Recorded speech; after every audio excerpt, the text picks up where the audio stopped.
ભાવનગર જિલ્લાના મોટા ખોખરા ગામે friends of woman world bank, NABARD, માહિતી સંસ્થા અને ફાર્મર પ્રોડ્યુસર કંપનીના સંયુક્ત પ્રયાસથી ખેડૂત કંપનીના મહિલાઓને ખેતી ઉત્પાદનના મૂલ્ય વર્ધન હેઠળ સોલાર ડ્રાયર યુનિટની શરૂઆત કરી છે। સૌપ્રથમ મહિલાઓને ખેતી ઉત્પાદનના મૂલ્ય વર્ધન હેઠળ તાલીમ આપવામાં આવી, જેમાં ટામેટા, ડુંગળી, લસણ, આદુ, સરગવાના પાન વગેરે વસ્તુઓને સોલાર ડ્રાયર યુનિટમાં ડ્રાય થઈ શકે અને ખેડૂતોને તેના સારા ભાવ મળી શકે તે માટેના પ્રયત્નો હાથ ધરાયા। રાહેજા સોલાર કંપની સાથે કરાર પણ આ અંગે કરાયા છે। તૈયાર થયેલ ડ્રાય માલને કંપની ખરીદશે, જેથી ખેડૂતોને એક નવું માર્કેટ મળી રહેશે અને સાથોસાથ સારા ભાવ પણ મળશે। મારું નામ ભાણજીભાઈ વાલજીભાઈ ખસિયા। હું મોટા ખોખરા ફાર્મર પ્રોડ્યુસર કંપનીમાં સીઓ તરીકે કામગીરી કરું છું। મારી સાથે અમને નાબાર્ડના આર્થિક સહયોગથી અમારી કંપની ઊભી થઈ છે, જેમાં માહિતી સંસ્થા, DFWWB, Raheja solar food processing company અમારી સાથે જોડાણેલા છે અને મારા ગામના 510 ખેડૂતો આની અંદર જોડાણેલા છે। હજી વધારે ખેડૂતો પણ અમે જોડવાના છીએ। મહિલા મંડળની બહેનો પણ સાથે જોડાણેલી છે અને રાહેજા ફૂડ પ્રોસેસિંગ કંપનીના સહયોગથી હાલ અમે સોલાર ડીહાઇડ્રેશન પ્લાન્ટની શરૂઆત કરી રહ્યા છીએ, જેની અંદર અમે ટમેટા, ડુંગળી, સરગવો, સરગવાના પાન, મેથી, આદુ આની સુકવણી કરી એના પેકિંગ કરી અને માર્કેટમાં મૂકવાના છીએ અને તેના થકી અમારા મહિલા મંડળની બહેનોને રોજગારી મળશે।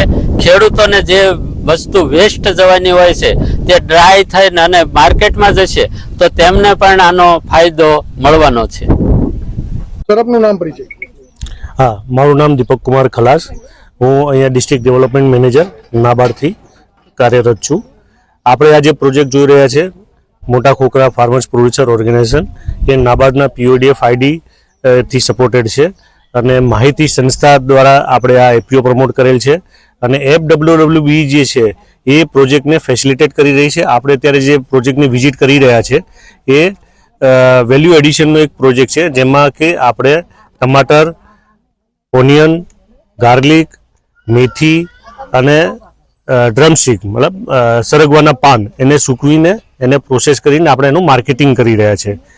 બેઝિકલી આપણે વાત કરીએ તો જનરલી એપીઓમાં એવું થતું હોય છે કે ખેડૂતો ભેગા મળીને આ સંસ્થાની રચના કરતા હોય છે। એક ઉત્પાદન સંગઠન છે અને એમાં બધા જે ભેગા થઈએ છીએ એનો એક મોટિવ છે કે આપણે પ્રોફિટ મેકિંગ માટે થઈને આપણે ભેગા થઈએ છીએ, એક પ્રોફેશનલ વેમાં આપણે કામ કરવાનું છે।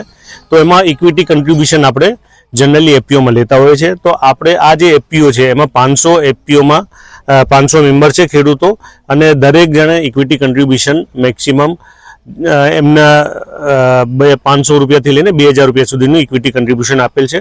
ટોટલ એઝ ઓફ નાઉ એપીઓએ લગભગ 5,07,000ની ઇક્વિટી ભેગી કરી છે। એની સામે નાબાર્ડે બિઝનેસ ડેવલપમેન્ટ આસિસ્ટન્ટ થકી 5,07,000ની એમને ઇક્વિટી જે છે બિઝનેસ ડેવલપમેન્ટ માટે આપેલ છે।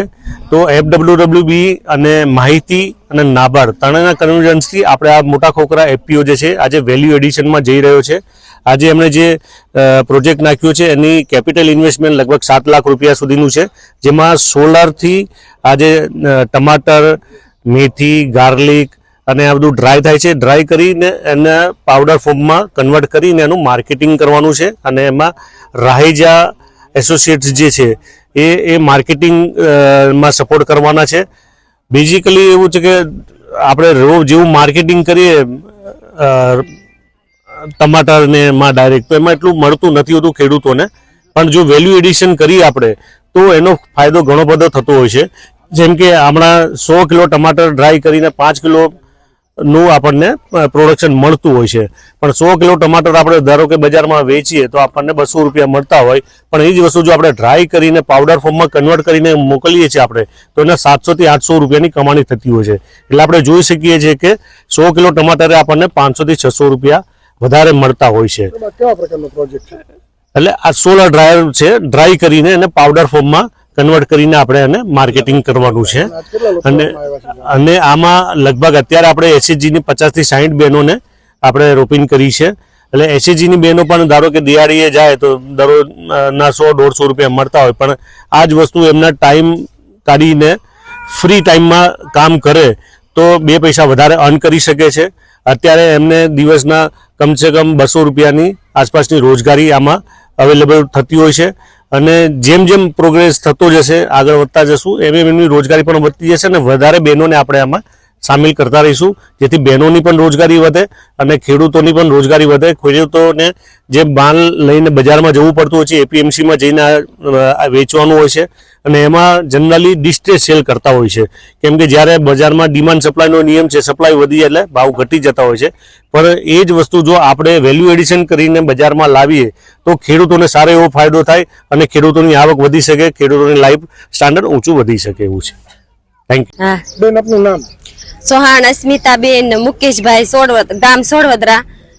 બેન ખાસ કરી આજે કયા ગામ આવ્યો છો, શેનો પ્રોજેક્ટ? આજે મોટા ખોખરા અમે આવ્યા છીએ. આજે અમે ટમેટા કટિંગ કર્યા, સરગવાના પાન, મેથીના પાન બધું કટિંગ કરી અને સુકવી સીવી આમાં, અને એનો પાવડર બને છે. એનો પાવડર બનાવીને અમે આગળ મોકલશું. અને આમાં કેવું, આમાં નફાનું ધોરણ કેવું રહે? નફો- તમે શાકભાજી ઉગાવતા હો, આમાં કેવું રહે? આમાં સારું રહેશે.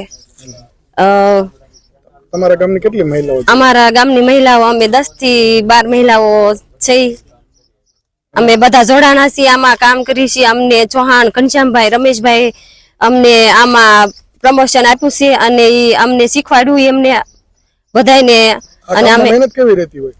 આમાં મહેનત બહુ ન રહે અને કામ કરવાની સરળતા રહે. અને નફાનું ધોરણ કેવું રહે? નફાનું ધોરણ સારું રહે. બધા મહિલાઓ સાથે સંકળાઈને કામ કરી છીએ. તમે મહિલાઓને શું સંદેશો દેવા માંગશો? અમે મહિલાઓને સંદેશો દેશું કે કામ આમાં સરળતા રહે છે અને બીજા મહિલાઓને પણ કહેશું કે આમાં જોડાવ, કામ કરવાની સરળતા વધારે સારી રહેશે.